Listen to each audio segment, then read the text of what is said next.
law and order, peace and quiet, all of that. Completely reasonable things to want and completely reasonable thing to ask of people when they have decent lives. There are people that have clean water, adequate food and nutrition. They have a fine place to live. They can afford clothes. They can afford certain luxuries and entertainments. They can participate meaningfully in society. They have opportunities for education and advancement, and things are open to them in general. Completely reasonable to ask of them to adhere to law and order. But what happens is, for a lot of reasons, we have various underclasses here who do not have access to those things. We have a really wide and interesting culture full of all kinds of opportunities for education and advancement professionally. But for an entire underclass, our only contact with that wider culture is our terrible minimum wage job, our landlords or slumlords, and the police. The rest of the culture is shut off from us. Sometimes the courts and the prisons are mixed in. And it's not reasonable to ask of people to behave if their only point of contact with the wider culture is the police and the landlord and their terrible minimum wage job. Like, what are you really asking people? Hey, suck up the terrible precarious conditions of your life and behave. That's what you're asking them. And I wonder why you think that's fair if you've never thought of that before, but that's what you're asking people. Go earn your $15 an hour minimum wage job where you're abused all day by customers and the boss alike, and then go home and pay 60 to 80% of your income on rent for an apartment that most people with a regular affluent income would never accept as habitable. Places with no hot water, places with structural issues, places with infestations of rodents or insects. There are terrible conditions of life right now in our town, not far from you. It's a very walkable town. And when you get comfortable in the conditions of your own life, you can forget that. And when you see people lashing out criminally, maybe they're just playing loud music and you consider that criminal because we have a whole quality of life infraction thing that's going on where the police can be called when you're too loud. But there's other types of lashing out. There's some violence, drug use, theft, and some of the more serious crimes that all of us agree are not wanted. But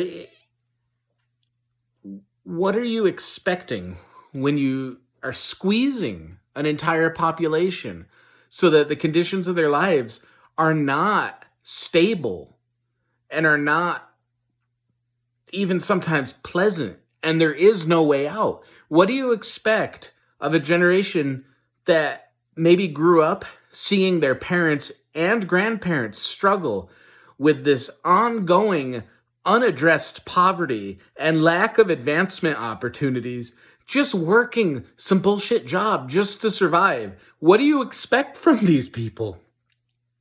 And here's the thing that makes me crazy is even under those precarious and unjust positions, most people do behave because people are mostly just pretty nice and want to have a nice life and be nice with their neighbors. So when I say, what do you expect of these people? I'm not talking about the whole group of people because really most people are just trying to live their lives. But when you see people bursting out in intemperance and uncivility or whatever concerns you, you never ask why. You just think it's an individual problem. But if you are seeing hundreds or thousands of people with an individual problem, that's not a moral failing in each person anymore. That's actually a systemic problem. That's a problem that keeps happening for a reason that's beyond individual morality. When you're not giving people enough resources to have the necessities of life and a few luxuries and entertainments. Everybody likes a movie or a cigarette or a drink or a fine fabric. Everybody likes a nice haircut. Everybody likes a few things that you might consider luxuries. Maybe you think the poor people should live in a plain white room wearing a burlap sack. Maybe you think poor people should cut out all their cable and all their sports events, pay-per-view, cable. I already said cable. Maybe you think people should just live in a room with a mattress on the floor and work their bullshit job and save up until they can afford. But afford what? At a certain point, we can't all be managers. It doesn't scale. All managers need between 10 and 20 employees. So there are always going to be employees. And if you don't allow regular ass employees and the unemployed to have a taste of the necessities of life with a few luxuries and entertainments that they see every day on the street, when you drive by, on TV, on the internet, it's everywhere. We now, more than ever, are completely aware of how the middle class and the upper class live.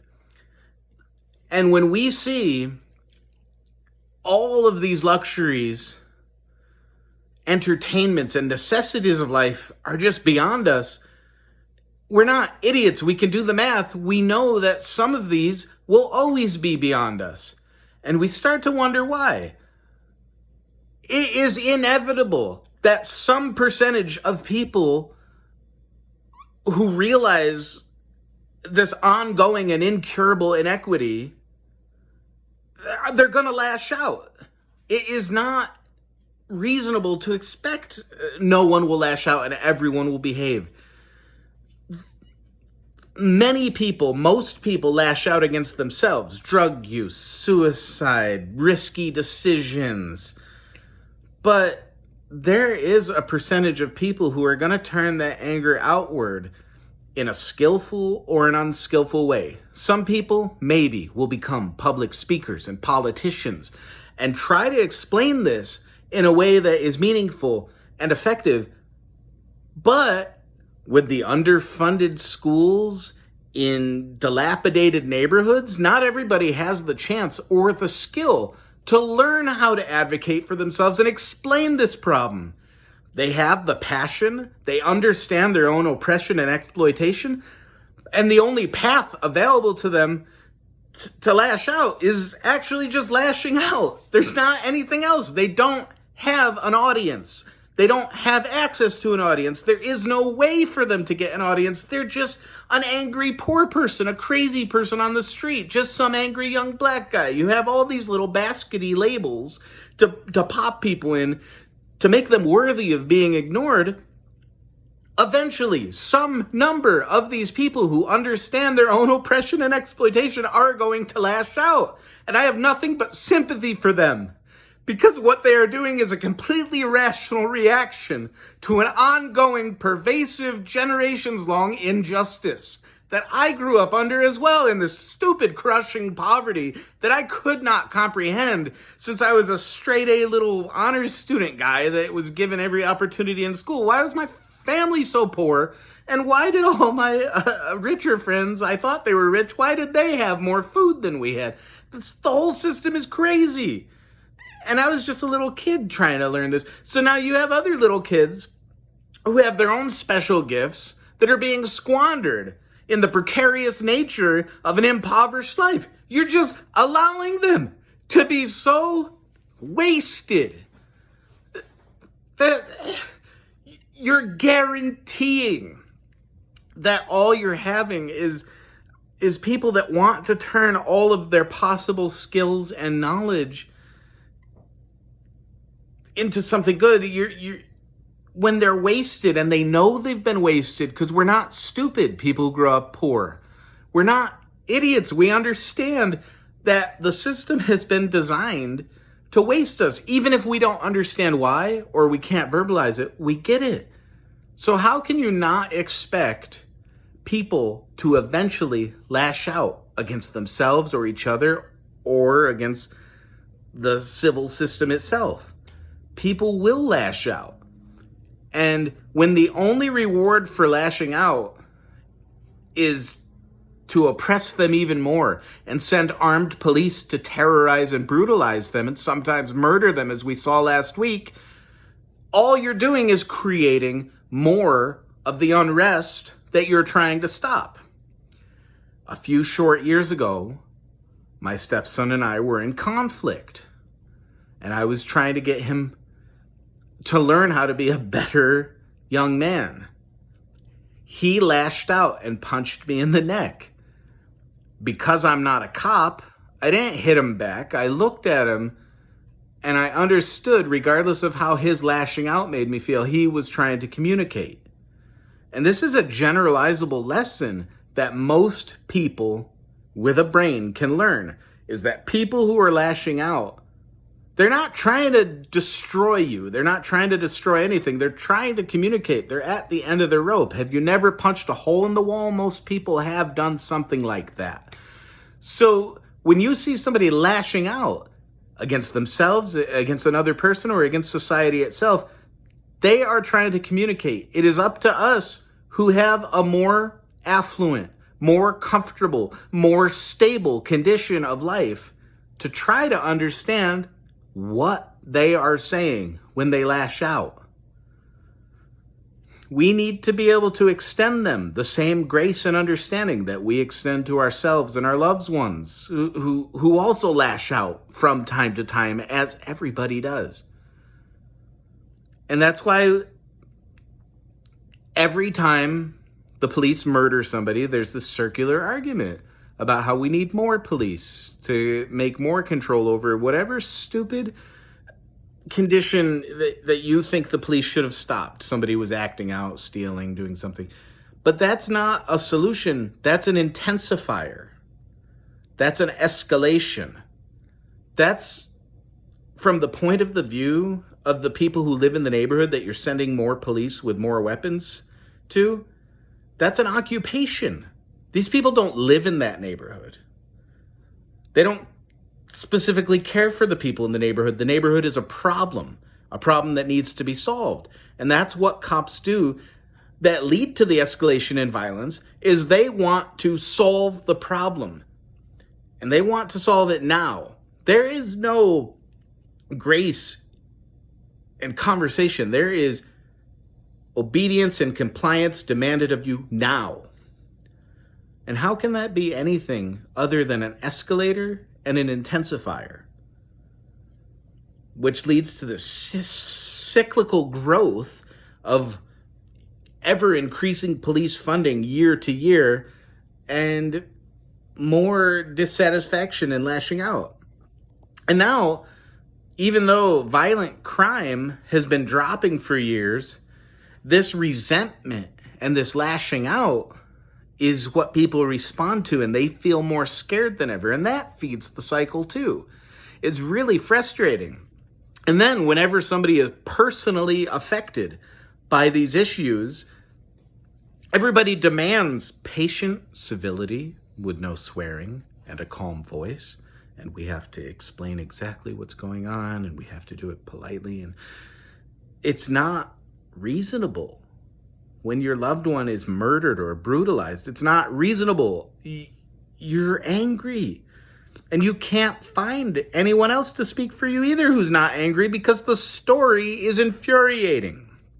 So that's the cyclical issue that I'm trying to circumvent, because the only demands you can make after an event like this are really radical demands, that the conditions necessary for a sufficient human life, with the necessities of clean air and clean water, adequate housing and clothing, adequate opportunities for advancement, and a way for people who are unable to advance, people who will always be at the entry level or less, they need those sufficient conditions of living as well.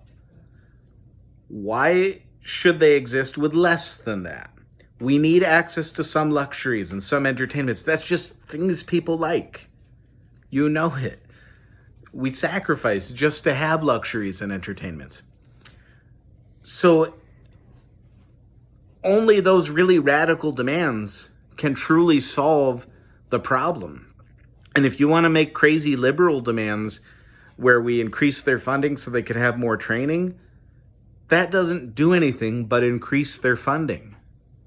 In general, you give them more money for training and they can shift away the training money that they already had allocated into bullet money, whatever they want to do, because now they have more money to work with. And that's the disconnect in the liberal mind. So I hope this was at all instructive, but this is the circular argument I'm trying to circumvent. We want the police unarmed, demilitarized. No more rubber bullets, no more beanbag bullets, no more bullets of any kind. Probably forget about the tasers too and the mace. Stop it. No non-lethal, no less lethal weapons, no weapons.